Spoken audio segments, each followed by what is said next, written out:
Kımbattуу mekendештер. Мына азыр улуу Рамазан айынын кирип келиши менен куттуктап бүтүндөй эл жерибизге амандык, тынчылык каалап, орозону жакшынакай кылып тосуп, орозо мезгилиндеги бүтүндөй каалоо тилектерибизди Аллах Таала кабыл кылып, элибизге, жерибизге тынчылык, молчулук берсин деген жакшы тилектер менен чыгалы деп турган мезгилде кыштын ызгаарындай болгон, чилдесинде соккон шамалдай болуп суук кабар келди. Биздин пикирлешибиз, биздин партиялашыбыз Кыргыз элинин маңдайында жаркылдаган жылдыз болгон чыныгы элдик артист, чыныгы төкмө, чыныгы сөздүн устаты, керемет ойлордун ээси Элмирбек Иманалиев дүйнө салды деген абдан суук кабар.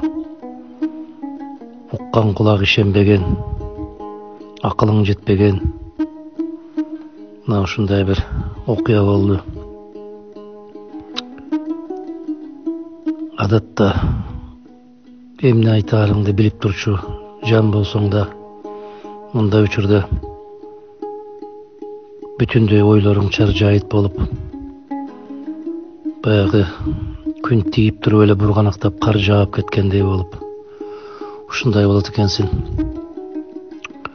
Элмирбек иним менен көп пикирлеш болуп, Кудайдын куттуу күнү таңертең мага саламын айтып, керемет каалоо тилектерин айтып, бүтүндөй эли журтка ошол тилектерди чыгарып, элим ТВ деп, андан жарыялап, Кутман таң ага деп, мына сиз басып жүрөсүз, мен да басып жүрөм. Күн эрте менен ататыбыз ошондой жөө басмак эле. Мына ошол жаркылдап, күлүп жайнап турган кезинде 42 жаш деген не деген жаш. Жакында эле жолугуп, ага неберемди 5ке салып атат.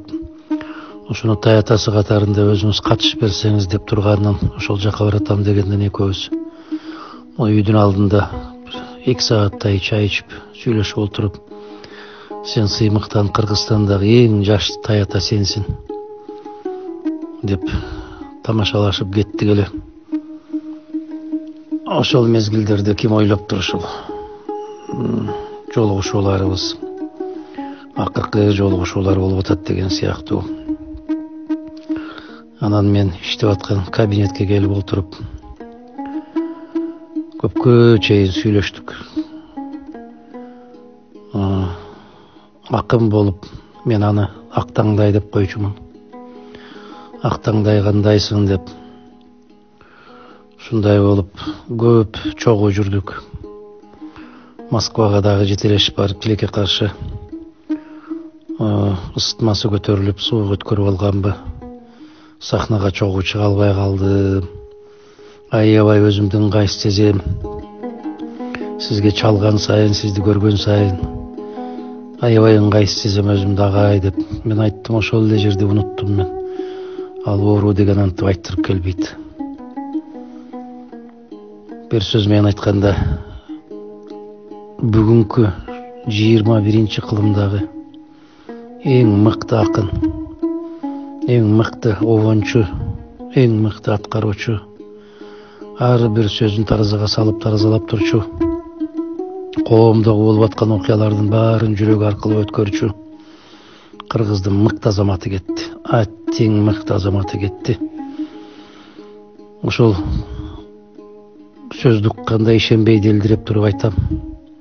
Неге биз көзү жылтырап турган кезинде жакшы сөзүбүздү аябай айта албайбыз, көкөлөтүп көтөрө албайбыз? Неге кеткенден кийин гана ошол сөздөрүбүздү айтабыз деп калып калдым. Бирок мен Элмирбек аябай көп нерселерди айттым эле. Алда көп нерселерди айтып, пландары менен бөлүшүп. Келечекте сиздин баскан жолуңуз менен мен да басам. Сиздин жаныңызда мен болом. Мен дагы ушул ишенимдерге башымды сайдым. Мына жазуулары турат мага ушундай кылып аябай каттуу каалоо тилектерди айтып. Экөөбүздүн колубуз бирге болот, кайда барсак чогуу барабыз деп.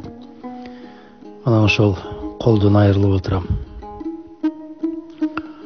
Мен эмес, бүтүндөй кыргыз журтчулугу, кыргыз маданияты, кыргыз эли айрылып отурабыз. Аттиң дүнүйө. Не деген чогуу жасай турган иштерибиз бар эле. Аттиң, башка сөзүм жок. Мен бир гана нерсе айтам. Аллахым акыретин берсин. Бул дүйнөдөгү билип билбей пендечилик менен кетирген күнөөлөрүн Аллах кечирген болсун.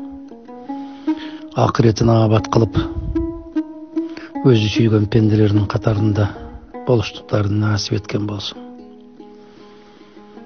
Балдар аябай жаш калды. Мына жарк этип комета сыяктуу болгон бир адамдардын өмүрү болот экен. Жарк этип өттү да кетти. Баягы Булбулум деген ырды 16 жашында жазып, 16 жашта мен айттым эле, Элмир, 16 жаштагы жигит 60тагы күйүттүү болгон, абышкадай болгон сезимдерди 16 жашта кайдан таптың сен ошону деп. Мен көпчүлүк учурларда айтып келгеним, жаш эмне менен өлчөнөт деп. Жаш бул жашаган жылдар менен эмес экен. Жаш бул адамдын бүт жан дүйнөсүн сарптоо менен өлчөнөт экен. Мына соңку кайрылуусу эле не деген кайрылуу. Саясат боюнча, жашоо боюнча не деген керемет сөздөр. Мына ошол жарк этип күйөт экен дагы.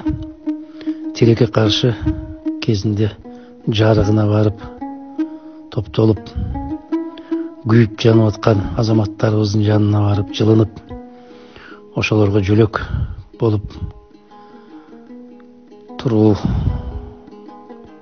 элдин арасында кыйын болуп баратат. Жараткан акыретин берсин. Айтаар сөздөрүм алдында дагы. Бүтүндөй жакындарын айтам, кайрат кылыңыздар. Дагы менин айтаар сөздөрүм алдыда.